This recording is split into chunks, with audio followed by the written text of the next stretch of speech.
Welcome to Resilience Unravelled.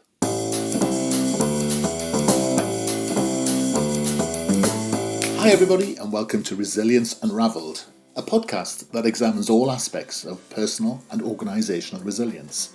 A huge all-encompassing subject that covers the ability to thrive in life by harnessing your cognitive, emotional, physiological and contextual abilities. I share stories from people who have thrived despite remarkable obstacles, as well as highly successful practitioners and experts across a range of topics. And this podcast introduces their amazing stories and expertise, as well as my own reflections, perspectives, strategies and tips, which come from my own synthesis of themes and trends from wider learning. You can go to qedod.com/extras to access offers, tools and resources, including free articles and ebooks. For those of you that would be interested in supporting our work and contributing more proactively, you can find our new Patreon page at patreon.com. Then search for Resilience Space Unravelled. So, let's get started. Enjoy the show. So today I'm talking to Alison Pena. And at first sight, the subject we're going to talk about seems a very sad one, but actually it's a story filled with inspiration and all sorts of learning points for people. And so, Alison, good afternoon and welcome to our podcast. Thank you so much, Russell. And so tell us a little bit about yourself and your story, if you would, please. So I introduce myself typically as Alison Pena, a.k.a. Bad Widow. And I don't say that because I'm bad, but I say that because when I became a widow, I discovered that there were a lot of assumptions that people made about how to handle me that were flat out wrong. And so I started just disrupting those assumptions. So let me backtrack a little bit to the history. I was married 3 weeks short of 20 years. My husband in 2015 was diagnosed with stage 4 pancreatic cancer. Wow. Yeah. And the time span, the lifespan, typically for someone with that diagnosis, is 6 weeks to 4 months. Yeah. So after being together almost 25 years, I was suddenly looking at an end to this person that I loved for a long time. Yeah. He lived for 11 months and then died in my arms at home. And I'll tell you, being with someone who has that kind of diagnosis where your partnership will end and you don't exactly know when, but soon. Yes.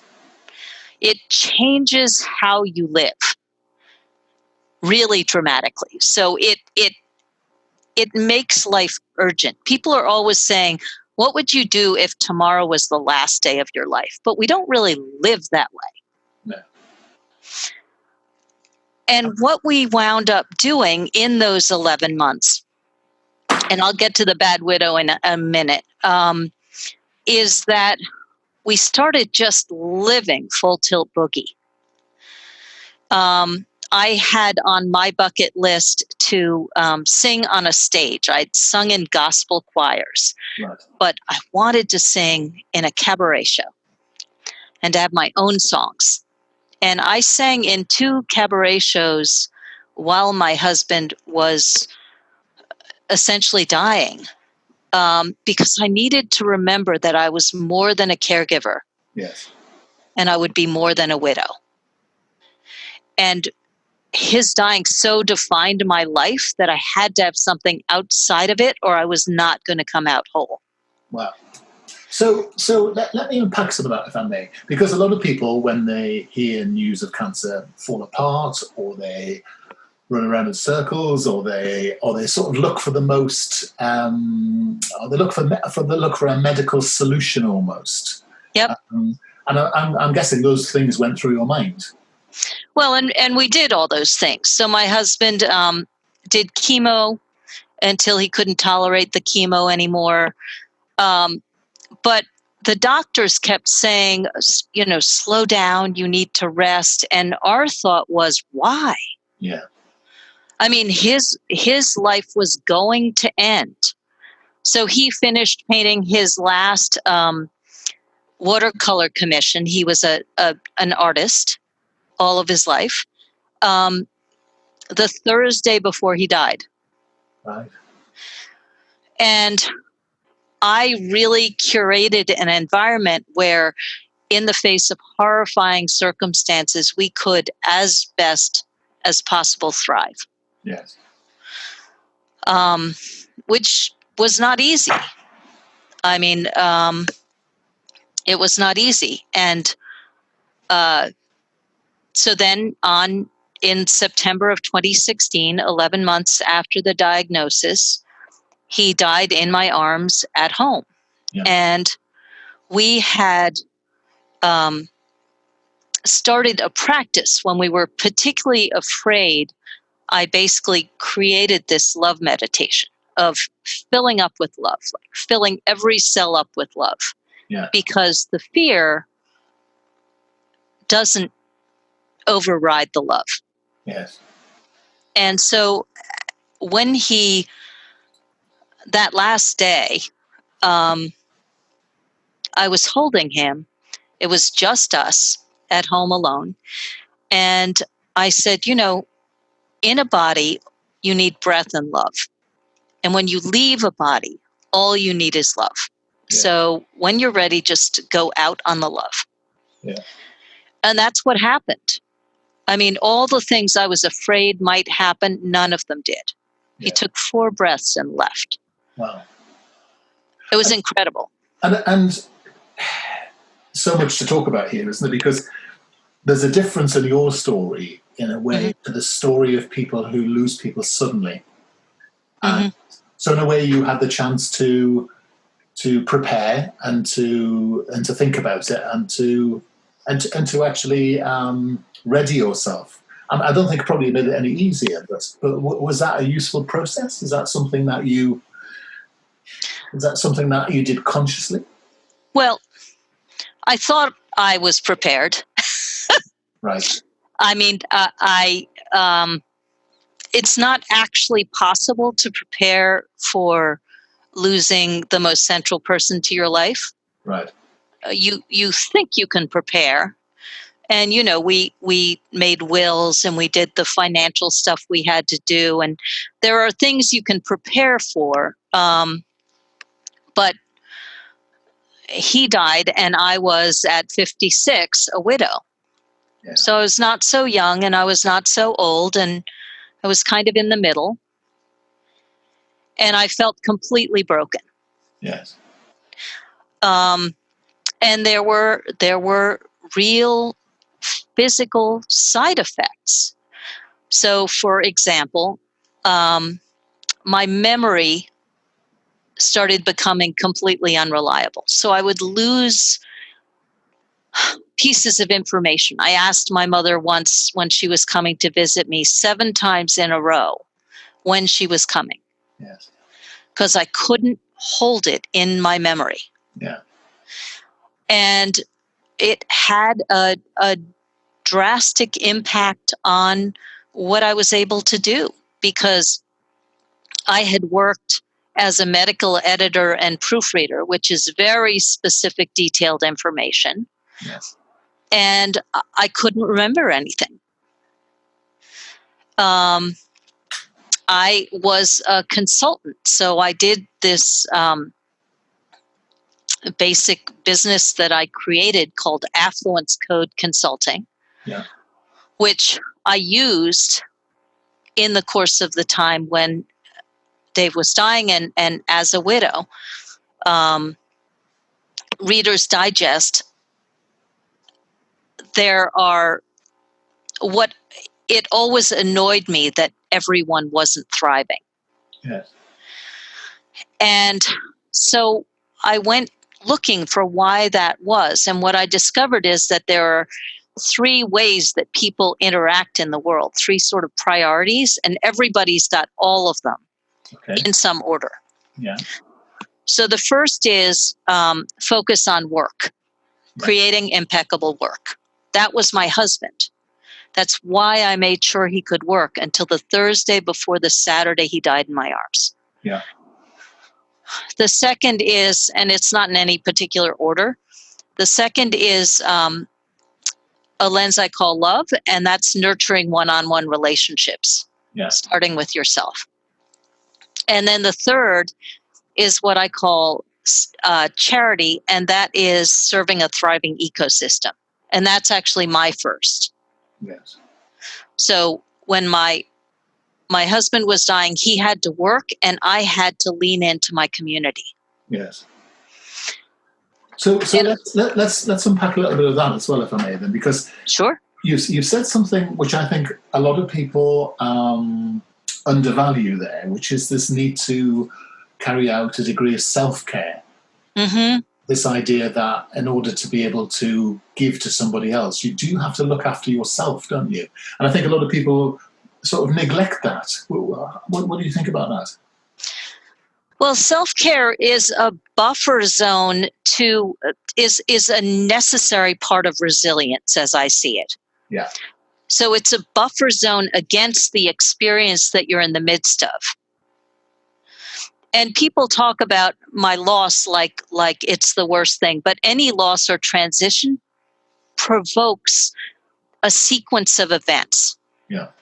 So there is a loss to a divorce, even if it's chosen. There is a loss to losing a job or having a business fail or having a financial breakdown or having health failures or aging. Yes, that's true, actually.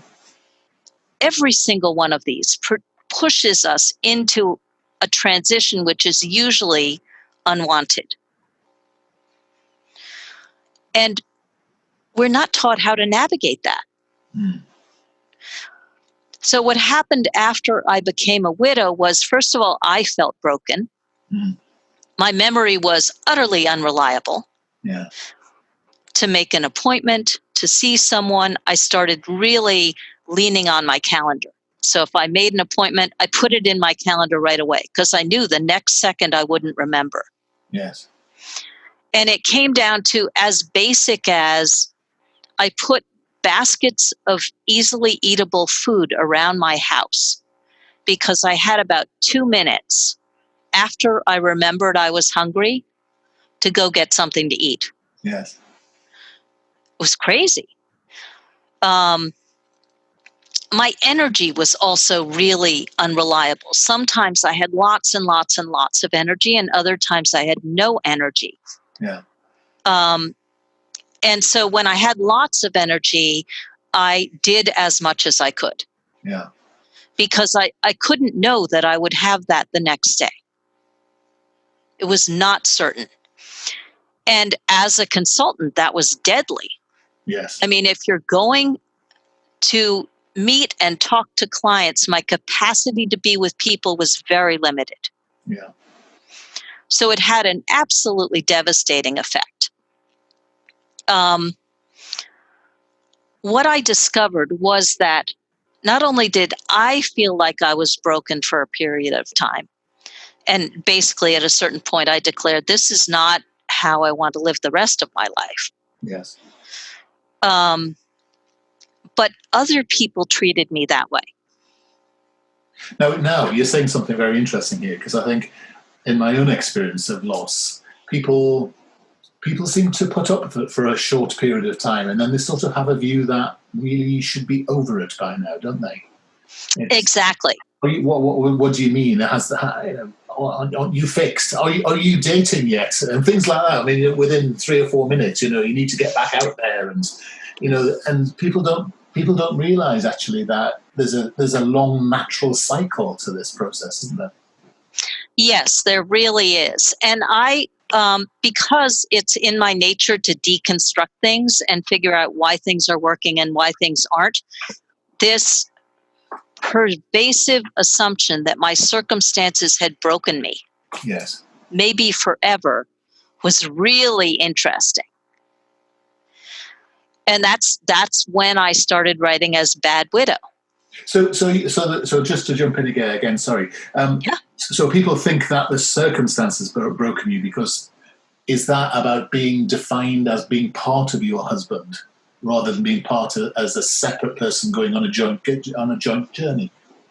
Well, that's a perfect segue to what I discovered. So what I found was that there are actually 3 levels of navigating your way out of loss. Okay. And when I started explaining this, I literally got a note from someone who said, now I understand why I've been grieving that loss for 40 years. Right, okay. I never got through the 3 levels. So the first is to actually grieve the loss, to give yourself all the self-care you require to fill up again. Because literally, I would lie in bed that first year, almost all of that first year, and I would have to think of a reason to get out of bed every single day. Yes. It was horrifying.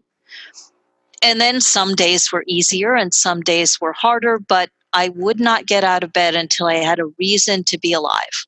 Yeah.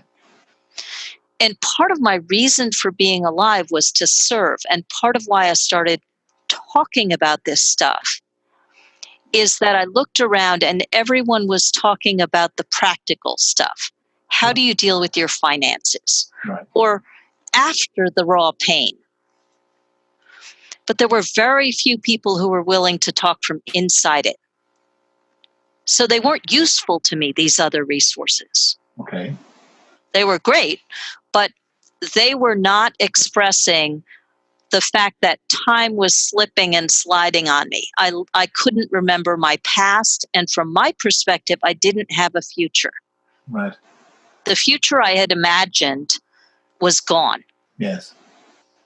On those 4 last breaths.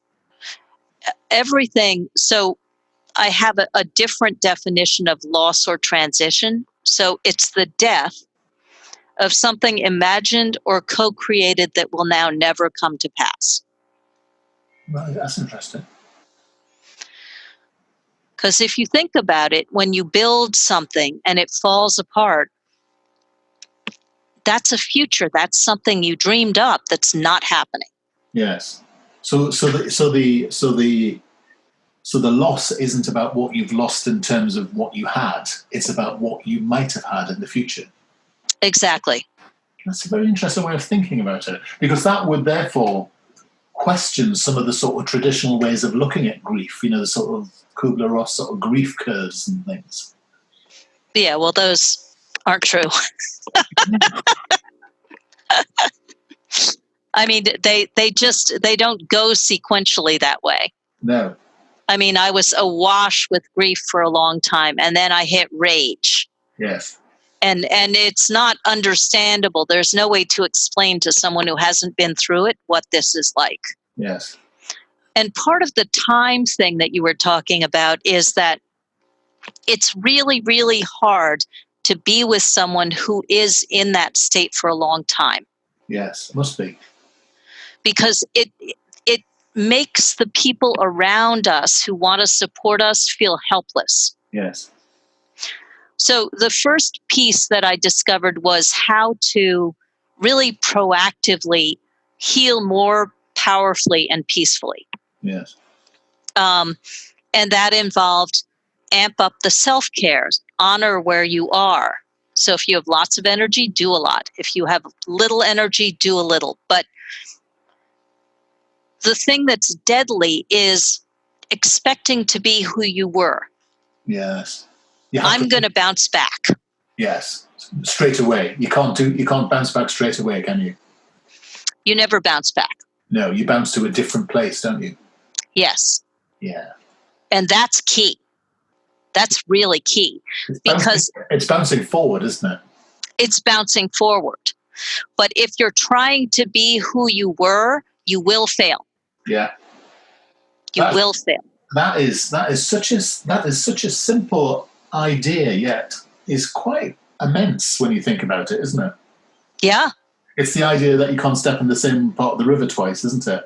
And it is interesting just in the language how we talk about bouncing back all the time. That's the first time I've heard it articulated like that.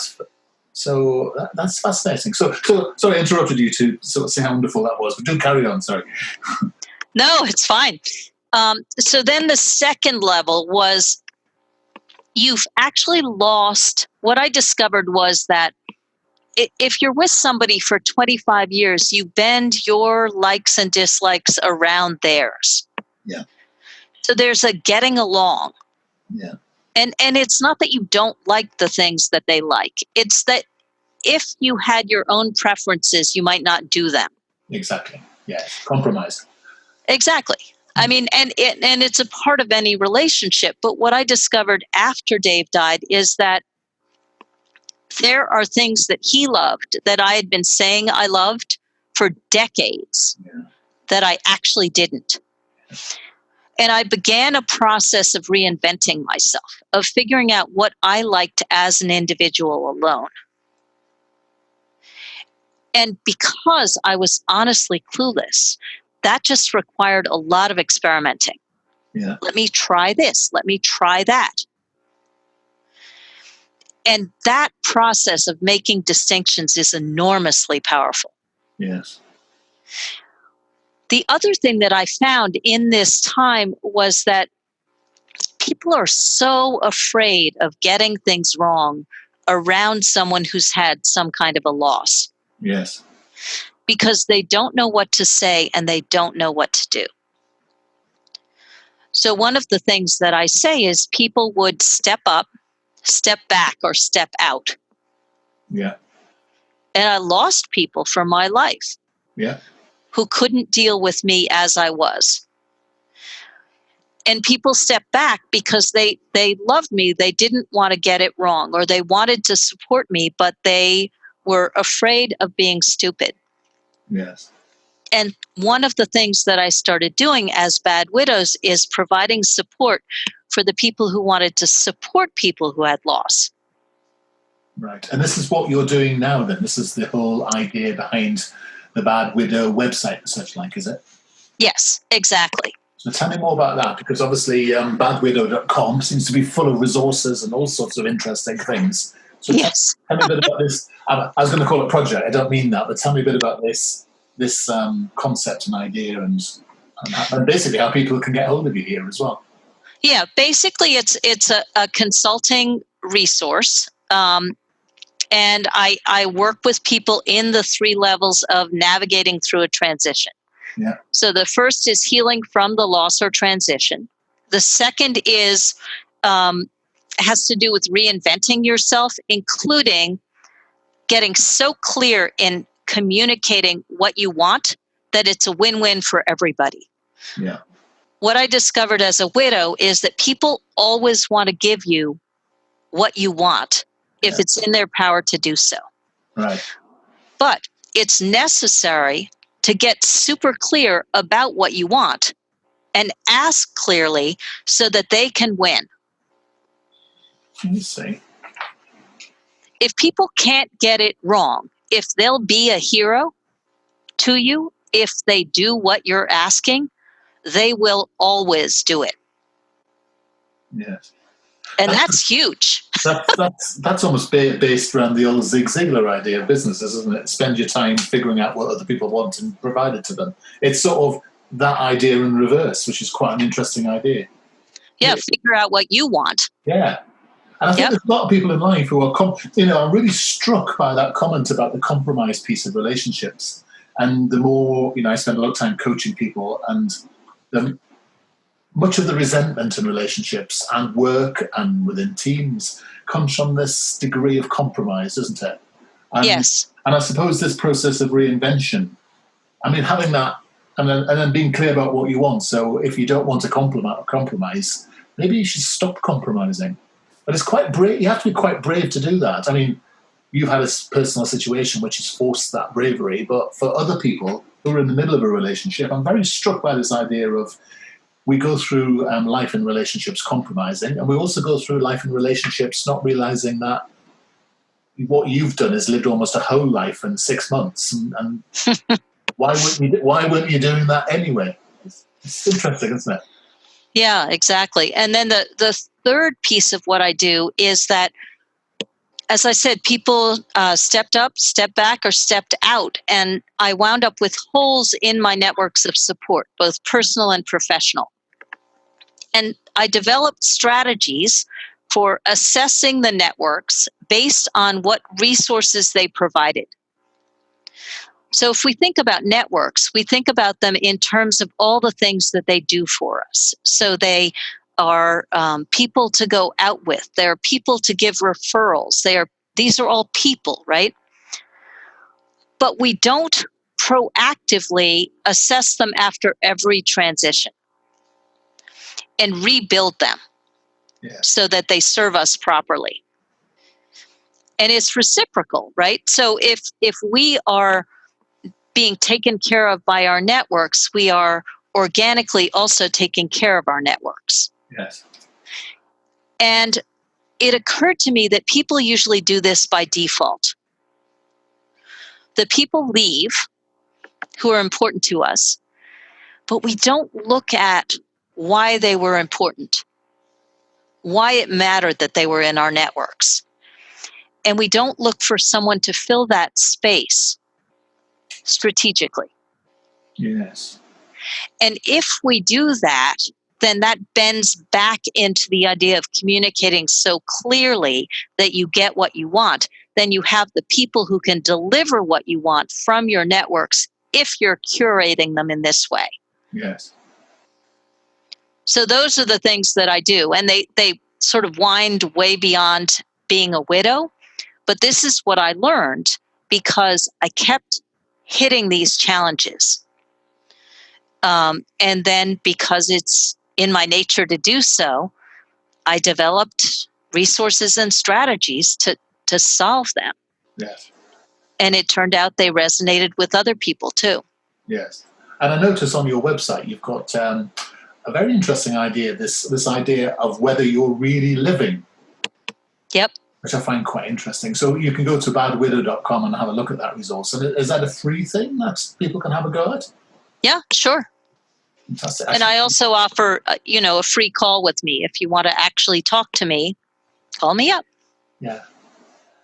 Okay, brilliant.